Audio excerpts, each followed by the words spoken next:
Hello, boys and girls. This is Miss Lara. We're up to chapter 5 in the tale of EmilyWindsnap. I hope you guys are ready to read chapter 5. I waved to Mom as I made my way down the pier. Bye-bye, darling. Have a lovely day, she called. Go back in, I thought. Bye! I smiled back at her. I walked woodenly along the pier, glancing behind me every few seconds. She was smiling and waving every time I looked. Eventually, she went inside and closed the side door behind her. I continued up to the top of the pier and checked behind me one last time, just to be sure. Then, instead of turning onto the boardwalk, I ran down the steps onto the beach and snuck under the pier. I pulled off my jeans and shoes and shoved them under a rock. I already had my suit underneath. I had never done this in the daytime before. It felt kind of weird. The tide was in, so I only had to creep a short way under the pier. A few people were milling around on the beach, but no one looked my way. What if they did? For a second, I pictured them pointing at me. Fish girl, laughing, chasing me with a net. I couldn't do it, but Shauna and a mermaid school, I had to do it. I swim underwater all the way to Rainbow Rocks. No one will see my tail. Before I could change my mind, I ran into the freezing cold water. One last look around, then I took a breath and dove and was on my way. I made my way to Rainbow Rocks and hung around at the edge of the water, keeping hidden from the shore. A minute later, Shauna arrived. You're here! She grinned, and we dipped under. She took me in a new direction, out across Shipwreck Bay. When we came to the farthest tip of the bay, Shauna turned to me. Are you ready for this? She asked. Are you joking? I can't wait. She flipped herself over and started swimming downwards.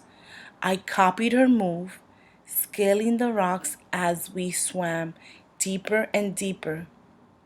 Shoals of fish darted out from gaps in the rocks that I hadn't noticed before. Sea urchins clung to the side in the thick black crowd. The water grew colder. Then Shauna disappeared. I flicked my tail and sped down. There was a gap in the rock, a huge hole, in fact, big enough for a whale to get through. Shauna's face appeared from inside it.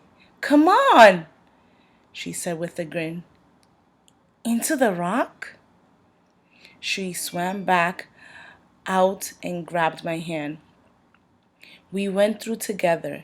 It was a dark tunnel, bending and twisting. Eventually, we turned a corner and a glimmer of light appeared, growing bigger and bigger until eventually we came out of the tunnel. I stared around me, my jaw wide open. We were in a massive hole in the rock. It must have been the size of a football field. Bigger! Tunnels and caves led off in all directions, all around the edges above us, below. A giant water a giant underwater rabbit warren. Everywhere I looked, people were swimming this way and that, and they all had tails. Mer people, hundreds of them. They were mermaids with gold chains around slinky long tails swimming along with little mer children. One had a mer baby on her neck, the tiniest little pink tail sticking out from under its sling. A group of mermaids clustered outside the passageway, talking and laughing together, bags made from fishnets on their arm. Three old mermen sat outside a different tunnel, their tails faded and wrinkled, their faces full of lines, and their eyes sparkled as they talked and laughed. Welcome, shipwreck, merfolk style, Shauna said. Shauna better move on. Shauna better get a move on. Don't want to be late. A mermaid with her hair in a tall bun appeared behind us. 5 minutes to the bell. Then she flicked her dark green tail and zoomed ahead. That's Mrs. Tailspin, Shauna said. She's my history teacher. We've got her first thing. We followed her along a tube-like channel in the rocks. At the other end where it opened up again, mer girls and boys were swimming together in groups, swishing tails in 100 different shades of blue and green and purple and silver as they milled around, waiting for school to start. A group of girls were playing a kind of skipping game with a long piece of ship's rope. Then a noise like a horn surrounded us. Everyone suddenly swam into line, boys on one side and girls on the other. Shauna pulled me into the line at the far end. You okay? I nodded, still unable to speak as we swam single file down yet another tunnel with the rest of our lines. Everyone began to talk. Everyone began to take their seats on the smooth, round rocks that were dotted around the circular room. It reminded me of the 360-degree dome at the Museum of Science movie theater, where they show films of daredevil fights and crazy downhill skiing. Only this wasn't a film. It was real. Shauna grabbed an extra rock and pulled it next to hers. A few of the other girls smiled at me. Are you new? One asked. She was little and plump with a thick, dark green tail. It shimmered and sparkled as she spoke. She's my cousin, Shauna answered for me quickly. The girl smiled and went to sit on her rock. The walls were covered with collages made from shells and seaweeds. Light filtered in through tiny cracks in the ceiling. Then Miss Tailspin came in and we all jumped off our rocks to say good morning. Shauna put her hand up right away. Is it all right if my cousin sits with us? Please, ma'am. Mrs. Tailspin looked me up and down. If she's good. Then she clapped her hands. Right. Let's get started. Shipwrecks. Today we're doing the 19th century. Shipwrecks. That beats algebra. That beats pre-algebra. Mrs. Tailspin passes various objects around the room. These are all from the Voyager, she says as she passes a huge plank of wood to the girl at the front. One of our proudest sinkings. Proudest sinking? What does that mean?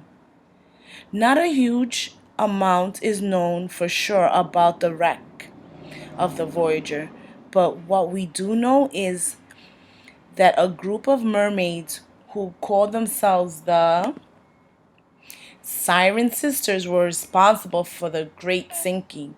Through skillful manipulation and careful luring, they managed to distract the entire crew for long enough to bring a great ship down. Shauna passed me a couple of interlocking pieces of chain. I examined them and passed them on. Now, the only problem with this sinking was that one or two of the Siren Sisters did. Now, the only problem with this sinking was what one or two of the Siren Sisters did. Can anyone think what they might have done? Shauna thrusted her hand in the air. Yes, Shauna. Ma'am, did they fall in love? Now, how did I know you were going to say that? Ever the romantic, aren't you, Shauna? A giggle went around the room. Well, as a matter of fact, Shauna is right. Mrs. Tailspin went on. Some of these sisters let down the entire operation. Instead of dispersing the crew, they chose to run away with them, never to be seen again. It's not known whether they attempted to return once they discovered the inevitable disappointment of life on shore. I shuffled uncomfortably on my rock. Although, as you know, Miss Tailspin continues, Neptune takes very dim view on those who do. Who's Neptune? I whispered to Shauna. The king, she whispered back. And you don't want to get on the wrong side of him. Believe me, he's got a terrible temper. He makes thunderstorms and typhoons when he gets in a bad mood or unleashes a sea monster. But the roughest he can calm the roughest sea in a blink. Very powerful, very rich too. He lives in a huge palace, all made of coral and gem and gold. Shauna, are you saying anything you would like to share with the class? Miss Tailspin was looking our way. Sorry, ma'am, Shauna blushed. Miss Tailspin shook her head. Now, one rather sorry piece of the Voyager's legacy, she went on, is that it has become somewhat of a symbol for those who chose to follow their sisters' doom path. Instead, instances are rare, but merfolk folks and humans have been caught together here. I need not tell you that the punishment have been harsh. Our prison is home to a number of those traitors who have attempted to endanger our population in this way. You have a prison, I whispered. Of course, Shauna replied. Really scary from the pictures I've seen a huge labyrinth of cave out beyond the great mermaid reef near Neptune's palace. I couldn't concentrate for the rest of the morning. What if they found out that I wasn't a real mermaid and ended up in that prison? Shauna grabbed me as soon as lessons finished.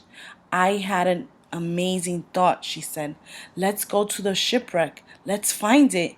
What? How? Do you remember Miss Tailspin told us the exact location? I thought you were daydreaming then. She ran her hand alongside her tail. Then she did this totally weird thing. She put her hand inside her scale. She felt around for a bit, then pulled out something out. I looked It looked like a cross between a compass and a calculator. Her scales closed up as she withdrew her hand. What's that? I screeched. What? Shauna looked baffled. I pointed to her tail where her hand had disappeared. My pocket. Pocket?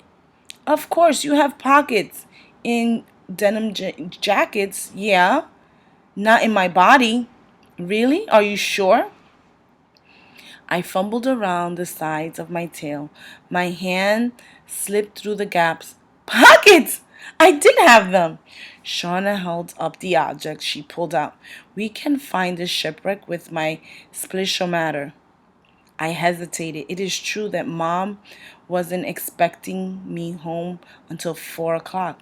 Should I go? Come on, Emily. It must be such a romantic place. I thought for a second, okay, let's do it. Let's go this afternoon.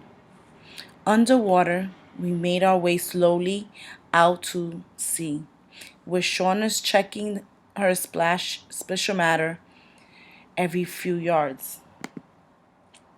After a while, we came up to look around. A long line of gulls skimmed the surface. Ahead of us, another seabird shot into the water like white arrows. We ducked under again. Rays of sun shone in dusty beams under the water. Moments later, Shauna's splashometer beeped. We're getting close, she breathed, and we dove under.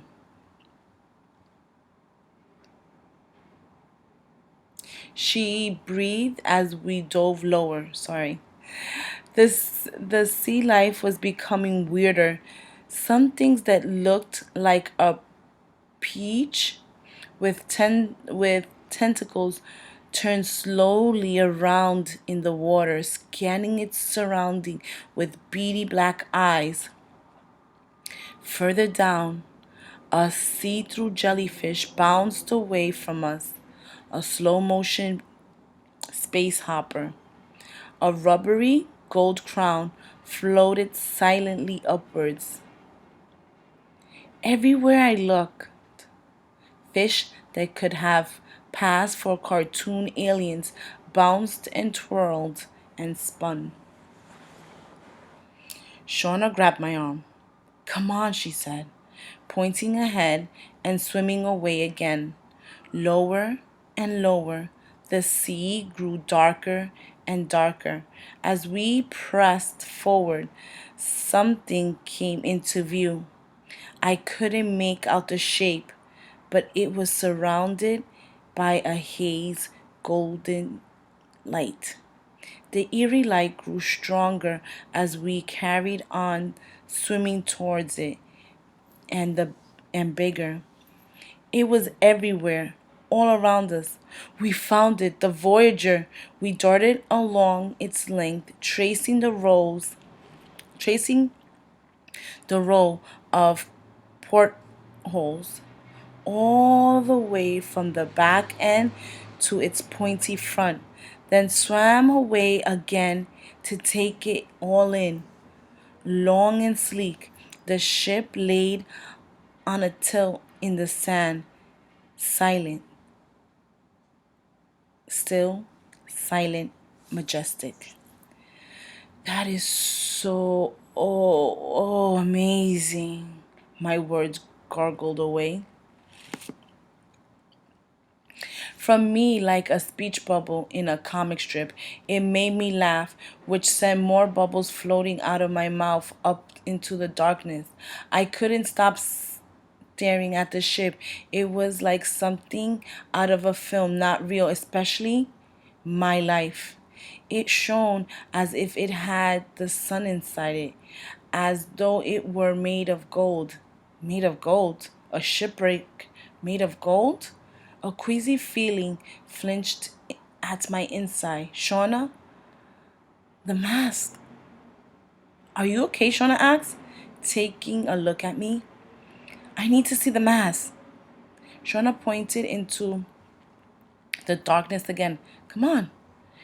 Neither of us spoke as we skirted the hundred the hundred of tiny fish pecking away at the ship inside, and swam up to the deck, yards after yard of wooden slat, some shiny, almost new looking, others dark and rotting. We swam upwards, circling one of the masks, wrapping our tail around it like snakes slithering up a tree, my heart hammering loud and fast. What is it? What? What's the mask made of? Shauna show Shauna moved back to examine it. Well, it looks like marble, but that's marble. Are you sure? It's a golden boat with a marble mask? No. Let me go of I let go of the mask and pushed myself away. Scattered a shoal of bluefish as I raced back down to the hole. I had to get away. It wasn't right. It didn't make sense. Emily, what's wrong? Shauna was behind me. It's what? What could I say? How could I explain this awful panic inside me? It didn't make sense. It would be ridiculous. It couldn't be, of course, it couldn't. I pushed the thought from my mind. Just a coincidence, just a coincidence. It's nothing, I said, laughing off my unease. Come on, let's go inside. Shauna slithered along the hall, fish nibbling at its side next to her. I shiver as the silky plant brushes against my arm, swaying with the motion of the sea. Found one. She flipped her tail excitedly. I slithered over to join her and found myself in front of the broken porthole. She looked at me for a second. Her bright face reflected the boat's light. I had never I never had a real adventure before, I said quietly. Then she disappeared through the empty window. I forced the fear out of my mind. Shauna didn't think there was anything to be afraid of. Then I held my arms tight against my side, flicked the end of my tail, and followed Shauna through the porthole. We were in a narrow corridor.